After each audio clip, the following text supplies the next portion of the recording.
Hello friend, welcome to my YouTube channel.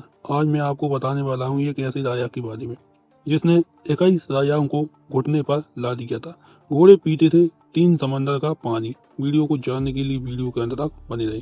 Samudragupta गुप्त वंश के महान साम्राज्य थे जिन्होंने कई राजाओं को हराकर विशाल साम्राज्य स्थापित किया था। इलाहाबाद स्तंभ, शिलालेख और ऐतिहासिक ग्रंथों में उनकी वीरता और राजनीति का वर्णन मिलता है। उनके शासनकाल को भारत का स्वर्ण युग कहा जाता है, जिसमें कला, संस्कृति और विज्ञान का अभूतपूर्व विकास हुआ है। तो आइए जानते हैं इस वीडियो को। भारत में एक से एक राजा हुए। इन राजाओं की स्तुति पूरी दुनिया में बोलती थी। आज हम इन्हीं राजाओं में से एक राजा की कहानी बताने वाली हैं। यह उस जमाने की बात थी जब भारत छोटे छोटे राज्यों में बटा हुआ था। सत्ता के लिए तलवारें खींची रहती थी, राजमहलों में साजिशें रची जाती थी। उसी दौर में एक ऐसा राजा उभरा जिसने न सिर्फ अपने दुश्मनों को हराया बल्कि पूरे उपमहाद्वीप पर अपनी ताकत की छाप छोड़ दी। कहा जाता है कि उसके घोड़े 3 समंदर का पानी पीने की ताकत रखते थे। इतिहास से समुद्रगुप्त के नाम से भी जानता है।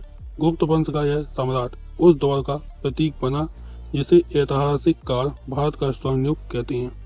कल्पना कीजिए, पाटलिपुत्र का भव्य दरबार, राजा चंद्रगुप्त प्रथम का निधन हो चुका है, सिंहासन खाली है, दरबारियों की निगाहें उत्तराधिकारी पर टिक गई हैं।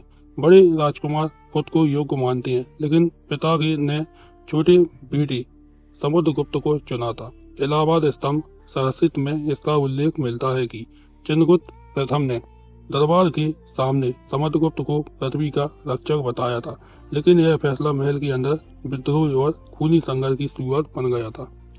इतिहासकारों के अनुसार समुद्रगुप्त का जन्म लगभग 335 ईसा पूर्व के आसपास हुआ था।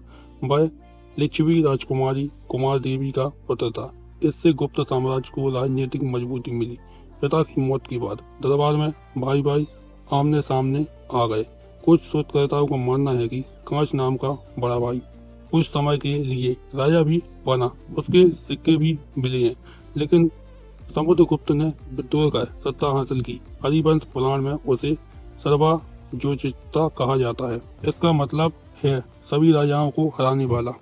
सिंहासन पर बैठते ही समुद्रगुप्त ने अपने अभियान शुरू कर दिए। इलाहाबाद स्तंभ शिलालेख के अनुसार उसने आर्यव्रत के 9 राजाओं को हराया और दक्षिण भारत के 12 शासकों को पराजित किया। पूर्व में वह असम तक पहुंच गया। कुल मिलाकर उसने 21 राजाओं को झुकने पर मजबूर किया। उसकी रणनीति अलग थी। वह कुछ राजाओं को हराने अपने अधीन कर लेता था और उन्हें शासनीय शासन करने देता था। इससे उसका साम्राज्य विशाल और स्थिर दोनों बना रहा। समुद्रगुप्त केवल योद्धा ही नहीं था, वह कला और संस्कृति का संरक्षक भी था। उसके सिक्कों पर उसे बीड़ा बजाते हुए दिखाया गया है। दरबार के कवि हरिशेर ने उसकी वीरता और व्यक्तित्व का वर्णन इलाहाबाद स्तंभ प्रशासित में किया है। कहा जाता है कि वह युद्ध में तलवार और धनुष दोनों का माहिर था। उसकी सेना में विदेश नस्ल के तेज घोड़े शामिल थे, जिनकी ताकत के कारण उसके विजय अभियान और तेज हो जाते थे।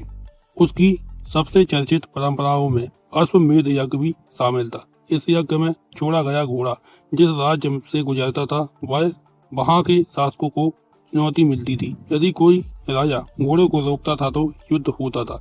इस परंपरा ने समुद्रगुप्त की सैन्य शक्ति और राजनीतिक प्रभाव को और मजबूत किया। इतिहासकार आरसी मजूमदार और रोमिला थापा जैसे विद्वानों ने भी इसके सैन्य अभियानों को भारत के राजनीतिक एकीकरण का बड़ा कारण माना है। लगभग 4 दशकों तक शासन करने वाले समुद्रगुप्त ने गुप्त साम्राज्य को सांस्कृतिक और आर्थिक ऊंचाई पर पहुंचाया। इस दौरान साहित्य, विज्ञान, कला और शिक्षा का तेजी से विकास हुआ। इसलिए इस काल को भारत का स्वर्ण युग कहा जाता है। उसकी मृत्यु लगभग 375 ईसा ईस्वी में हुई। इसके बाद उसका पुत्र चंद्रगुप्त द्वितीय उसे विक्रमादित्य कहा जाने लगा। सिंहासन पर बैठा और साम्राज्य को और मजबूत बनाया। समुद्रगुप्त की कहानी केवल युद्ध जीतने की कहानी नहीं है, यह नेतृत्व, रणनीति और दूरदर्शिता की कहानी भी है। इतिहास के पन्नों में दर्ज यह कथा आज भी बताती है कि ताकत केवल तलवार से ही नहीं बल्कि बुद्धि और संतुलन से भी मिलती है।